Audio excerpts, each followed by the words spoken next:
Декартийн шумбагч туршилтын ажлын хуудас бэлтгэх зөвлөмжийг танилцуулъя. За дэлгэцэн Декартийн шумбагч туршилтыг бага боловсролд ашиглах ажлын хуудасын жишээг харуулсан байна. Ажлын хуудас маань зорилго, шинжлэх ухаанч асуулт, хэрэглэгдэхүүн, үйл ажиллагаа, үр дүн, дүгнэлт гэсэн хэсгээс бүрдсэн байна. Зорилгын хувьд авч үзвэл шумбагчийн ажиллах зарчимтай танилцах буюу шинэ туршилтын багаж хэрэглэгдэхүүнтэй танилцах. За мөн Декартийн шумбагчийн тусламжтайгаар шинжлэх ухаанч арга барилаа хөгжүүлэх.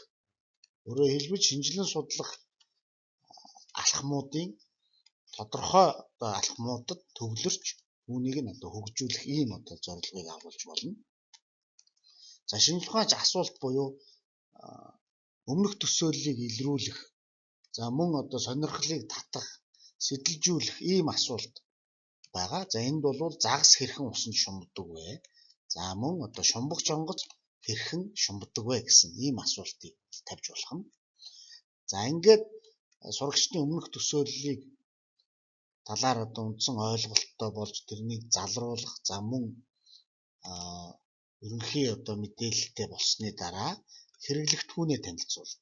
За ингээд усны таглаатай тунгалаг, хуванцар сав, за аяга, Декартийн шумбагч гэх зүйлсээ танилцуулна.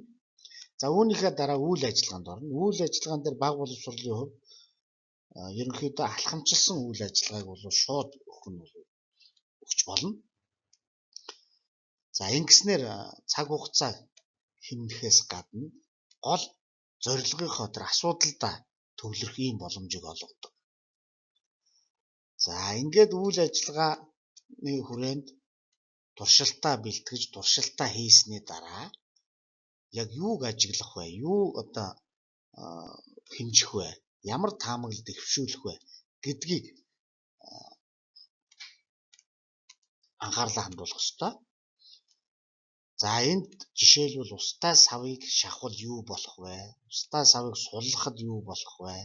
Биеийн хөвөх чанарт ямар хүчин зүйлс нөлөөлдөг вэ гэх мэтлэн ийм асуулт, чиглүүлэх асуултуудаар сурагчдаар таамаглал дэвшүүл. За ингээд энэ таамаглалыг нь өөрсдөр нь туршилтын багажаа ашиглаад хэмжилт хийлгээд түүнийгээ үр дүнгээ тэмдэглэхийг хүснэ. За ингээд хэмжилтийн үр дүнгуудтэй үндэслээд сурагчид дүгнэлт гаргах ёстой. За иймэрхүү байдлаар бага боловсролын хувьд ажлын хуудасыг бэлтгэж болох нэ.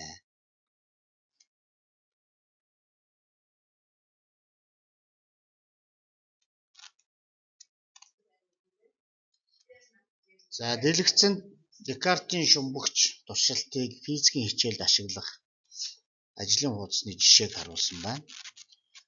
За ажлын хуудас маань зорилго, тодорхойлолт, асуулт, хэрэглэгдэхүүн, үйл ажиллагаа гэсэн эхний хэсгүүдийг энд харуулж байна.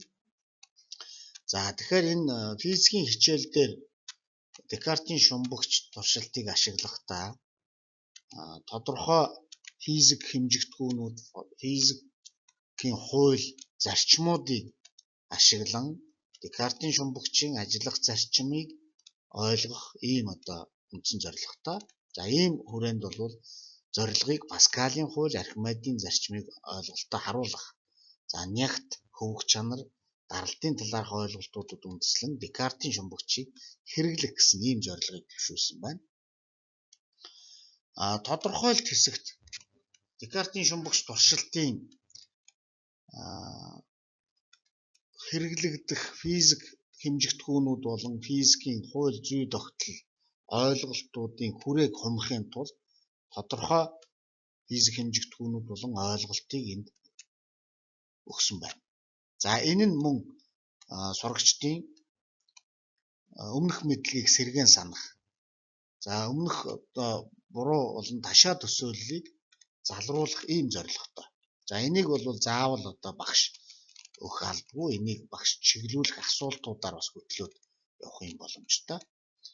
За дэлгэцийн нөгөө талд энэ тодорхойлолтод байгаа хэмжигдэхүүнүүд болон физик ойлголтуудын тайлбарыг энд оруулж өгсөн байна. Эцэлхүүн, масс, нягт, хөвөх чанар, даралт гэсэн юм хэмжигдэхүүн болон ойлголтын талаар тайлбарыг өгсөн. За ингээд дараа нь асуулт орж иж байна. Энэ дээр болохоор биеийн эзлэхүүн масс нягт хоорондоо ямар хамааралтай вэ гэсэн ийм асуултыг тавьж байна. Тэгээ ингэснээр мөн л одоо асуудлыг илүү наривчилж өгж байгаа. Эзлэхүүн масс нягт гурвын одоо холбоо хамаарал бол энэ Декартийн шумбагчийн ажиллах зарчимд бол чухал ач холбогдолтой гэсэн ийм санааг бол дэвшүүлж байгаа. За ингээд дараагаар нь туршилтын хэрэглэгдэхүүн. За хэрэглэгдэхүүн одоо юу байх вэ гэдгийг энд тусгаж өгнө. За мөн туршилтын үйл ажиллагааг товч оруулж өгсөн байна. За энд бол усны одоо хувцар савнд одоо хийх ус хийн. За ингээд аягтай усан Декартийн шумбагчаа тохируулна. За ингээд Декартийн шумбагчаа савндаа хийгээд таглаад ингээд туршилт хийгээд ажиглана гэсэн юм. Тэгэхээр энд бол одоо усны хувцар савнд дэх одоо усны хэмжээ болон шумбагчийг одоо яг ямар хэмжээнд одоо тохируулах вэ гэдэг нь бол наривчилж өгдөөгүй. Тэгэхээр энийг бол сурагч өөрөө хийх ёстой, тохируулж хийнэ гэсэн санаа байгаа. За ингээд туршилтыг чиглүүлэх асуултуудыг өгсөн байна. Чиглүүлэх асуултанд устдаа савыг шахвал юу болох вэ? Суллахад юу болох вэ? Биеийн хөвөх чанарт одоо ямар хосгчуд нөлөөлөх үү гэх мэтлэн ийм одоо асуултуудаар хөтлөж болно. За ингээд энэ асуултууд мөн одоо дэлгэцэнд бол энэ асуултуудын хариултыг товч оруулж өгсөн байгаа. За ингээд савыг шахвал юу болох вэ гэхээр хангалттай шахвал Декартийн шумбагч лонхны ёроол байх ёстой живнэ. За ингээд сулвал юу болох вэ гэхээр ёроолоос дахин дээш гарна. За хөвөх чанарт юу нөлөөлөх вэ гэсэн ийм асуултуудын хариултуудыг өгсөн байна. За ингээд устдаа сав дотор одоо юу болж байгааг энэ 3 дугаар асуултад хариулсан хувьсагчдыг ашиглан одоо тайлбарлана гэсэн байгаа. Тэгээ ингэснээр мөн л одоо биеийн нягт, шингэний нягт, гадаргуугийн нягт, даралт, эзлэхүүн гэсэн энэ ойлголтуудыг ашиглан тайлбарлах шаардлагатай болж байна. Тэгэхээр энд аль ч төвшний туршилтанд сурагчдыг заавал энэ асуултанд бүрэн өгүүлбэрээр хариулж бичихийг одоо шаардах ёстой. Бүтэн өгүүлбэрээр тайлбар өгснөөр илүү одоо сэтгэлгээний хувьд илүү тийм цэгцэрч өгдөг. Тийм учраас энэ асуултуудад бүрэн өгүүлбэрээр хариулахыг бол шаардах ёстой багш нар. За ингээд Декартийн шумбагчид одоо Паскалийн хууль, Архимедийн зарчим одоо хэрхэн нөлөөлж байгаа вэ? Өөрөөр хэлбэл одоо энэ физикийн хууль зарчмууд Декартийн шумбагчид ер нь яг яаж нөлөөлж байгаа вэ гэдгийг тайлбарлах ийм асуулт байна.